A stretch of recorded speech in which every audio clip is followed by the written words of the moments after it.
You're sitting in a meeting. Your boss just blamed you for something that wasn't your fault. Everyone's looking at you. Your heart is pounding. Your face feels hot. You want to defend yourself. You want to scream. You want to cry. But you do none of these things. You smile. You nod. You say, "I'll look into that." The meeting ends. Everyone leaves. And 3 days later, you've turned the entire situation to your advantage. What just happened? You felt everything, but you showed nothing. And that made all the difference. Listen, I'm not here to tell you to become a robot. I'm not here to tell you emotions are bad. That's what amateurs teach. That's what gets people hurt. I'm here to show you something different. Something that Machiavelli actually understood, but nobody teaches correctly. The most dangerous person in any room is not the one who feels nothing. I tease. The one who feels everything, but controls the display. Let me explain. Carl Jung said something that changes the game. He said, until you make the unconscious conscious, IT will direct your life, and you will call IT fate. Read that again. Your emotions are not the enemy. Your unconscious reactions to those emotions, that's what's killing you. Right now, someone cuts you off in traffic. You get angry, you honk, you yell, you let it ruin your next 2 hours. That's unconscious. That's letting the emotion drive. But what if you felt the anger, recognized it, and then chose what to do with it? That's conscious. That's power. Machiavelli never said, "Don't feel." He said, "Don't let them see what you feel." Uche differens. In The Prince, he wrote about how a ruler must have a great spirit and know how to mask it, not kill it. Your emotions are information. Fear tells you there's risk.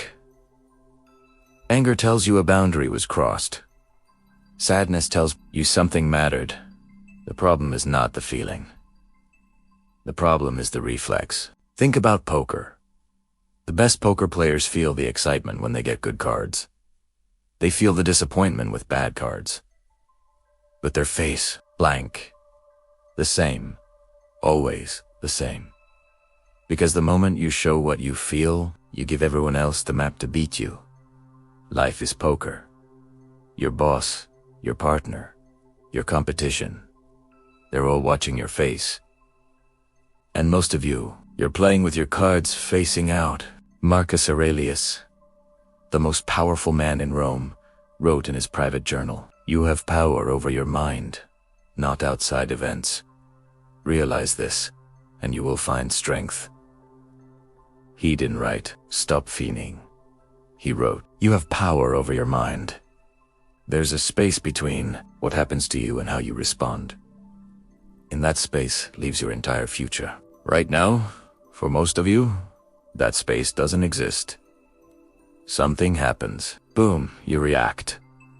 Someone insults you. Boom, you're angry. Someone rejects you. Boom, you're destroyed. There's nitrogen monoxide gap. It's automatic, like a machine. But here's what I'm going to teach you. How to create that gap. How to stretch IT. How to stand in that space and choose, not like a robot, like a king. Kings feel fear, but they don't run. Kings feel anger, but they don't explode. Kings feel sadness, but they don't collapse. WHY, because they've trained the gap. Nietzsche said, "He who has a why to live can bear almost any how." Your emotions become manageable when you're connected to something bigger than the feeling. When you know your mission, your purpose, your direction, then the emotions are just weather. They pass through. They don't define you. But if you have nitrogen monoxide direction, then every emotion becomes an emergency. Every feeling becomes your identity. You are your anxiety. You are your anger. You are your sadness. And that they say? Hell, let me tell you what actually happens when you master this. You walk into a negotiation. The other side is trying to pressure you. They're using time. They're using fear. They're using urgency. This deal expires today. You need to decide now. And inside, you feel it. You feel the pressure. You feel the fear of missing out. You feel the uncertainty. But outside, you lean back.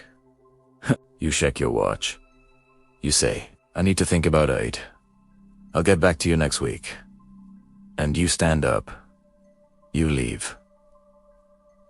What just happened? You felt the fear. You acknowledged the fear. But you didn't obey the fear. That's the difference. Robert Greene teaches this in the 48 Laws of Power. Law number 3.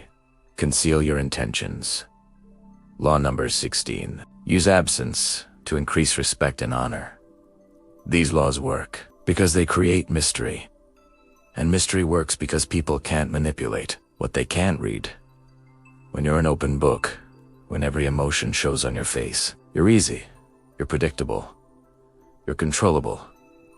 But when you feel everything and show nothing, you become impossible to pin down. You become dangerous. Here's the truth they don't tell you. Successful people are not less emotional than you. They're more disciplined with the expression.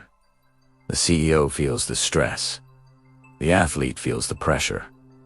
The artist feels the doubt.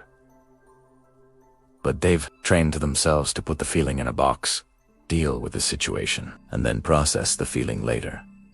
You do it backwards. You process the feeling immediately, publicly, and then try to deal with the situation from an emotional whole. That's why you lose. Let me give you a framework. It's simple. It's 3 steps, and it works. Step 1. Name IT. When you feel something, label it. I am feeling anger right now. Not I am angry. You are not the emotion. You are the person experiencing. T.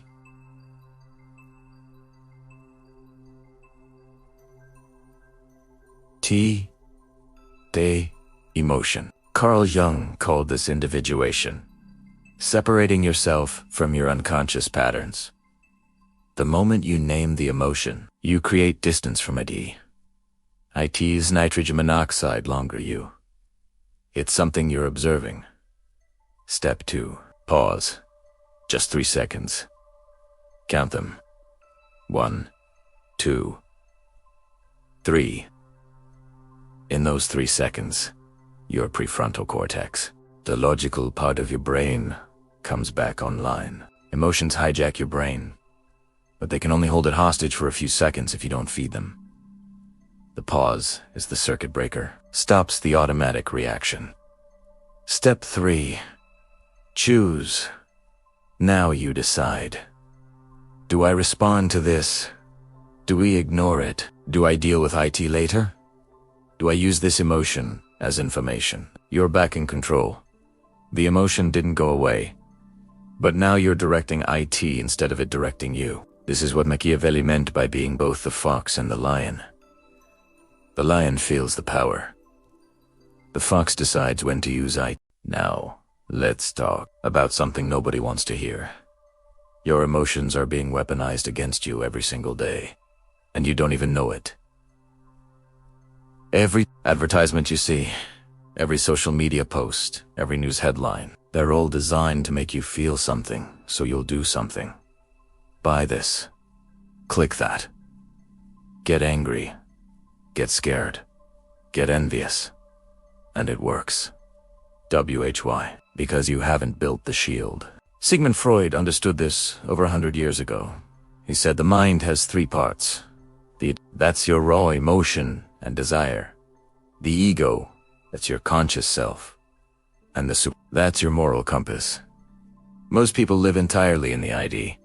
They want, they feel, they react. They're children in adult bodies. The person who wins, they operate from the ego.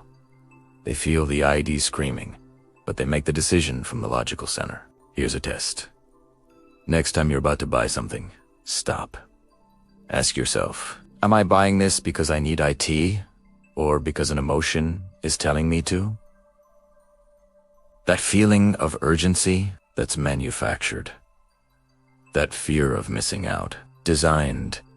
That desire to keep up with someone else, planted. Once you see IT, you can't unsee IT. And once you can't unsee IT, you become very hard to control. Jordan Peterson talks about this when he discusses the shadow. The shadow is all the parts of yourself you don't want to look at. Your anger, your jealousy, your darker impulses. Most people pretend the shadow doesn't exist. They repress it. They deny it. And then one day it explodes. They punch a wall. They cheat on their partner. They quit their job in a rage. The shadow always comes out. Jung said, everyone carries a shadow, and the less it is embodied in the individual's conscious life, the blacker and denser it is. So what's the solution? You don't kill the shadow. You integrate it. You look at your anger and you say, yes, this is part of me. You look at your jealousy and say, yes, I feel this. But then you decide what to do with it. You take the raw energy of anger and you channel it into your work. You take the sting of jealousy and you use it as a map of what you want. You don't act out the shadow.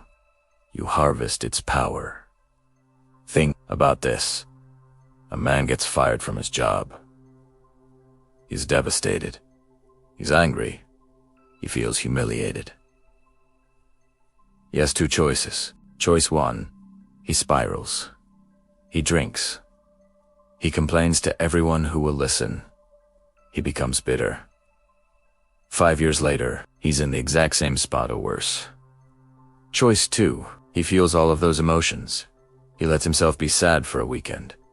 He lets himself be angry. But then Monday morning, he gets up and he starts building something new. He uses the anger as fuel. He uses the humiliation as motivation. 5 years later, he's running his own business, and he's thanking the person who fired him. Same emotions, different responses, different lives. Epictetus said, "It's not what happens to you, but how you react to it that matters." You've heard this before, but have you actually applied it? Because applying IT means sitting in the fire of your emotions and not moving until you've decided the right move. That's hard. That's uncomfortable. Most people run from discomfort. That's why most people are average. Let me tell you about the edge. The edge is that moment when you feel the emotion rising and you have the choice to react or respond. React is automatic. Respond is chosen. You're at dinner with someone who disrespects you in front of others. You feel the heat rising. The edge is right there. Do you snap back? Do you make a scene? Or do you file it away, finish dinner with a smile, and then never do business with that person again? The second option, that's power. That's what Machiavelli meant when he said revenge is a dish best served cold. Arthur Schopenhauer wrote, "A man can do what he wants, but not want what he wants." Think about that. You can't control the feeling that comes up. That's automatic.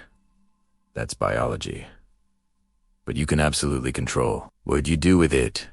You can't stop yourself from feeling attracted to someone, but you can choose whether or not to act on it. You can't stop yourself from feeling afraid, but you can choose to move forward anyway. The feeling is not the problem. The surrender to the feeling is the problem. Here's where most people mess up. They think controlling emotions means becoming cold, becoming distant, becoming isolated. No, that's avoidance. That's weakness, pretending to be strength. True emotional mastery means you can turn it on and turn it off. You can be warm. When warmth serves you, you can be cold. When coldness serves you, you're not stuck in one mode. You're fluid. You're adaptive. Like water. Machiavelli said a prince must be a great pretender and dissembler. People hate this quote. They call it fake. They call it team manipulative. But let's be honest. You already do this. You smile at your boss even when you're annoyed. You're polite to people you don't like. You hide your fear when you're scared. The only difference is you're doing it unconsciously and inconsistently. What I'm teaching you is to do it consciously and strategically. There's a massive difference between lying and controlling your display. Lying is saying something that's not true. Controlling your display is choosing which truths to show and when. If someone asks, "Are you nervous?" and you say nitrous monoxide when you are, that's a lie. But if you feel nervous and they can't tell because you've controlled your body language and your voice, that's skill. You didn't lie. You just didn't broadcast. Think about a doctor delivering bad news. If the doctor broke down crying every time, they couldn't do their job. So they feel the sadness. They feel the empathy, but they maintain composure so they can actually help the patient. That's not being cold. That's being professional. That's being useful. Your life requires the same thing. There are moments where your emotions need to be private, so your actions can be effective. Plato talked about the chariot of the soul. He said the soul is like a chariot pulled by two horses. One horse is noble and good. The other is wild and hard to control. The charioteer is reason. Your job is to be the charioteer. You acknowledge both horses. You don't kill the wild horse. But you don't let IT run the chariot into a ditch either. You guide it. You direct it. You use its energy to move forward. Here's your homework. For the next 7 days, keep an emotion journal. Every time you feel a strong emotion, write it down. What happened? What did you feel? What did you do? At the end of 7 days, look for patterns. You'll see the same triggers over and over. Once you see the pattern, you can interrupt IT. You can't fix what you can't see. Most people never look. Let's go deeper. There's a specific emotion that's destroying your life, right? Now, and you don't even realize IT. It's not anger. IT's not fear. It's not sadness. It's shame. Shame is the silent killer. IT's the voice that says, "There's something wrong with me." And that voice is running your entire operating system. Carl Jung said, shame is a leading emotion. And he was right. Let me explain why this matters to everything we're talking about. When you feel shame, you hide. You don't take risks. You don't speak up. You don't put yourself out there because you're terrified of being exposed as the fraud you think you are. This is called imposter syndrome. And it's not real. It's a story your emotions are telling you. But because you believe the story, you act like it's true, and your actions create your reality. You hide so you don't grow. You don't grow so you feel more shame. IT's a loop, and it's a prison. Nietzsche understood this. He talked about master morality versus slave morality. Slave morality is when you define yourself by how others see you. You feel shame because you imagine what they're thinking. You feel pride only when they approve. Your entire emotional state is outsourced to other people. That's slavery. Master morality is when you define yourself by your own values. You decide what's good. You decide what's worthy. And you feel nothing about the opinions of those who don't matter. Here's the hard truth. Most of your anxiety is just shame in disguise.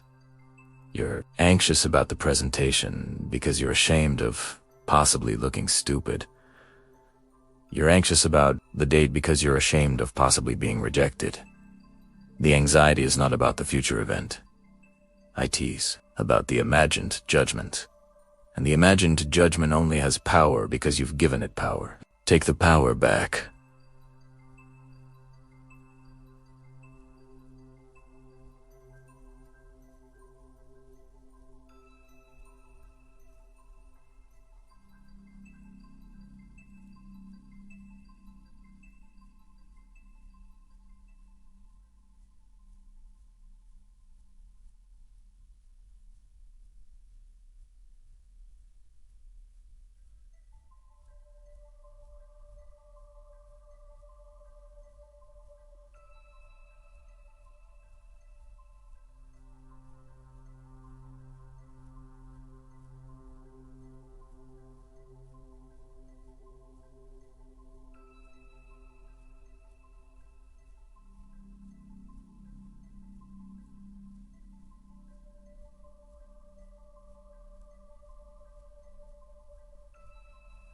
by deciding that their judgment is irrelevant data. Marcus Aurelius wrote, "I have often wondered how it is that every man loves himself more than all the rest of men, but yet sets less value on his own opinion of himself than on the opinion of others." Read that twice. You care more about what strangers think than what you think. That's insane, but it's normal. Normal is broken. To win, you have to break from normal. Let me give you a tactical exercise. Write down the names of 5 people whose opinions actually matter to you. People you respect. People who know you. People who want the best for you. Now, for everyone else on planet Earth, their opinion is noise. It's whether IT happens. IT pauses. IT means nothing. The stranger on the internet who criticized you, noise. The coworker who made a snide comment, noise. Your brain wants to make IT important. Your job is to label it correctly. Not important. Just noise. Robert Greene teaches, the best deceptions are the ones that seem to give the other person a choice. Your emotions are deceiving you. They're making you think you have to care. You have to respond. You have to fix it. You don't. That's the choice you're not. Seeing, you can just let IT exist and do nothing. Someone is angry at you. Let him be angry. You don't have to fix their emotion. Someone is disappointed in you. Let them be disappointed. You are not responsible for managing the emotions of adults. This is where IT gets controversial. You've been taught that empathy means absorbing other people's emotions, feeling what they feel. Nitrogen monoxide. That's called codependence. Real empathy is understanding what someone feels without taking it on yourself. A therapist understands their client's pain. But if the therapist started crying in every session, they'd be useless. They understand. They don't absorb. There's a boundary. You need that boundary. Hobbes said life in the state of nature is solitary, poor, nasty, brutish, and short. He was talking about a world without rules. But it's also a perfect description of life, without emotional boundaries. When you have nitrogen monoxide boundaries, everyone dumps their chaos into your space. You become the emotional dumping ground. And you suffer. Boundaries are not walls. Boundaries are filters. They let in what helps and keep out what harms. Here's a script you need to memorize. When someone tries to make their emotion your problem, you say this: I understand you're upset. What do you need from me? 9 times out of 10, they don't actually need anything. They just wanted to vent. And that's fine. But now you've made IT conscious. You've turned the emotional dump into a specific request. If they have a request, you can choose to fulfill IT or not. If they don't, the conversation is over. Boundaries set. Energy protected. Jung talked about the concept of projection. People project their inner world onto you. If someone calls you selfish, check if it's true. If it's not, it's their projection. They're selfish, then they see IT in you. If someone says you're angry all the time, check if it's true. If it's not, that's their anger they're projecting. Once you understand projection, you stop taking things personally. Because most of the things people say about you are actually about them. Let me tell you about a technique called the gray rock method. When you're dealing with someone who feeds on drama, who wants a reaction, you become a gray rock. Boring, unresponsive, neutral. They insult you. You say, okay. They try to bait you. You say, interesting. They want the fireworks. You give them nothing. And eventually, they move on to someone else. This works with toxic coworkers, crazy, exes, manipulative family members. You don't fight them. You bore them into leaving you alone. Machiavelli wrote, "Never attempt to win by force what can be won by deception." Most people try to fight every emotional battle. They argue. They defend. They justify. That's force, and it's exhausting. Deception in this context means misdirection. You let them think they won. You let them think you care. And then you do exactly what you were going to do anyway. They got the emotional satisfaction. You got the outcome. Everybody wins. Except they don't realize you won more. Let's talk about anger specifically. Anger is rocket fuel. IT's pure energy. But most people use it to blow themselves up. They get angry and they lash out. They send the text. They make the call. They burn the bridge. And then tomorrow, they regret IT. The anger was real. The target was wrong. Seneca, the Stoic philosopher, said, "The greatest remedy for anger is delay." When you feel anger, that's the signal to wait. Not forever. Just until you're calm enough to aim. Here's how you use anger correctly. You feel it. You write down exactly why you're angry. You identify the specific boundary that was crossed or the specific injustice. Then you wait 24 hours. After 24 hours, if you still think action is needed, you take IT. But now, you're strategic. You're not exploding. You're executing. Anger gave you the energy. Time gave you the accuracy. That's the combination that wins. Think about the last time you got really angry and acted on it immediately. How did that turn out? Probably not well.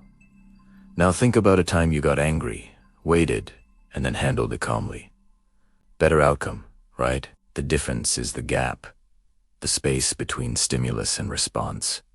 That space is where your power lies. We need to talk about the final boss. The ultimate emotion that's stopping you from everything you want. IT's not fear. IT's not anger. IT's not shame. It's hope. Yes, hope.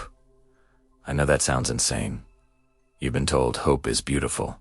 Hope is what keeps you going. Hope is what makes you human. But let me show you why hope is actually your enemy. Epictetus said, "Don't hope that events will turn out the way you want. Welcome events in whichever way they happen." Hope is passive. Hope is waiting for the world to give you something. Hope is, "I hope I get the job. I hope she likes me. I hope this works out." You're giving your power to chance. You're sitting on the sideline of your own life waiting for permission to win. That's not strategy.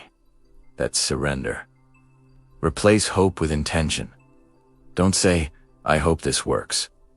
Say, "I will make this work," or "I will learn why IT didn't," and adjust. Do you see the shift? One is waiting.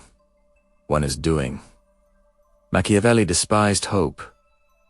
He said, "Fortune favors the bold, not the hopeful. The bold take action. The hopeful take wishes. Action changes reality. Wishes change nothing." Here's what hope actually does to your brain. IT releases dopamine, the same chemical you get from actual achievement. So when you hope, your brain thinks you already did something. You feel good. You feel relieved. And then you don't actually do the work. You've heard of vision boards, right? People put pictures of their dream life on a board and stare at IT. Studies show this actually decreases the likelihood of achieving the goal. That because your brain got the reward from imagining IT. It doesn't need to do it anymore. Hope is the same trap. Jung said, "You are what you do, not what you say you'll do." Your identity is forged in action, not in hope. The person who hopes to be a writer but never writes is not a writer. The person who writes every day, even badly, is a writer. Action defines you. Hope defines nothing. So stop hoping you'll change. Start changing. Stop hoping. You'll be brave. Start doing brave things. The identity follows the behavior, not the other way around. Let me give you the formula that actually works. Outcome independence. This is the final form of emotional mastery. You set a goal. You take massive action toward IT, but you are completely detached from whether IT happens or not. You care about the goal. You don't need the goal. The moment you need something, you become desperate. Desperation is the smell of death. People can sense IT. Opportunities run from IT. Think about dating. The guy who needs the girl to like him, he's awkward. He's trying too hard. He's needy. He doesn't get the girl. The guy who would like her to like him, but is fine either way. He's relaxed. He's confident. He's magnetic. Same goal. Different energy. Difference is outcome independence. One is hoping. One is offering. Offering is powerful. Hoping is weak. Nietzsche said, "He who has a why to live can bear almost anyhow." But here's the twist. Why can't be dependent on other people saying yes? Your why has to be internal. If your why is to prove them wrong, you're still enslaved to them. If your why is to become the best version of myself, you're free. Nobody can take that from you. Nobody can vote on that. It's yours. Robert Greene talks about the law of grandiosity. He says, make your accomplishments seem effortless. WHY, because effort reveals. Desire reveals. Need reveal weakness. The master makes IT look easy. Not because IT was easy, but because showing the struggle gives others power over you. They know what you want. They know you're invested. They can leverage IT. Keep your effort private. Show only the results. Here's a practical application. You're in a salary negotiation. If you show them you desperately need the money, you lose. If you show them you have options, and you're just exploring whether this is a good fit, you win. Same you. Same skills. Different frame. The frame is everything. And the frame is controlled by your emotional display. Person who needs nothing wins everything. The person who needs everything wins nothing. Let's address the elephant in the room. Some of you are thinking, this sounds cold. This sounds manipulative. This sounds like I'm becoming a bad person. No, you're becoming a functional person. Right now, you're being manipulated by your own emotions and by everyone around you. You're a puppet, and you don't even see the strings. What I'm teaching you is how to cut the strings. That's not evil. That's liberation. Plato said, the unexamined life is not worth living. Examine your life right now. How many decisions did you make this week based on fear of what someone would think? How many opportunities did you not take because you were afraid of failing? How many times did you say yes when you wanted to say nitrogen monoxide? Every single one of those moments, you betrayed yourself. You chose comfort over growth. You chose approval over authenticity. That's the real manipulation. You're manipulating yourself into staying small. The Stoics had a practice called negative visualization. Every day, they would imagine losing everything: their wealth, their health, their loved ones. WHY. Because when you accept the worst-case scenario, you remove its power, your nitrogen monoxide. Longer afraid of it, already made peace with IT. So you can take risks. You can speak truth. You can stand alone. Because you've already survived the loss in your mind. The loss can't threaten you anymore. Try this tonight. Imagine your biggest fear coming true. Sit with IT. Feel IT. See yourself on the other side of IT, still alive. Still breathing. Still moving forward. What you'll discover is that even your worst case scenario is survivable. And if IT's survivable, it's not worth living in fear of. The fear is worse than the thing. Always. Fear is the interest paid on a debt. You may never. Oh. Arthur Schopenhauer wrote about the will. He said, humans are driven by blind will, by desire, and that's the source of suffering. The way to end suffering is not to fulfill every desire. That's impossible. The way to end suffering is to transcend desire, not by becoming a monk, but by becoming so secure in yourself that you want things without needing them. You pursue goals without being destroyed if they don't happen. You play the game without the game owning you. Here's your final test. Can you pursue your biggest goal with everything you have and simultaneously be okay if you don't achieve IT? That sounds like a contradiction. IT's not. It's mastery. You give your all because that's who you are, not because you need the result to be happy. Your happiness is not in the destination, IT's, in the fact that you're capable of the journey. The outcome is just a bonus. This is what Machiavelli understood. The prince who needs the throne is weak. The prince who builds the skill to take the throne, whether he gets it or not, is powerful. Let me leave you with this. Everything I've taught you in these 20 minutes comes down to one thing. Sovereignty. Emotional sovereignty. You are the king of your inner kingdom. Your emotions are the citizens. They have opinions. They have needs. They have voices. But they don't make the decisions. You do. The king listens to the citizens, but the king rules. If the citizens ruled, there would be chaos. When your emotions rule, there's chaos. Build your throne. Train your discipline. Master the gap between feeling and action. And watch how the world changes around you. Not because the world changed, but because you became unchangeable. That's the secret. The world respects immovability. IT bows to those who cannot be shaken. Stop being the leaf in the wind. Become the mountain. Feel everything. Show what serves you. Win everything. That's Machiavelli. Mastery. That's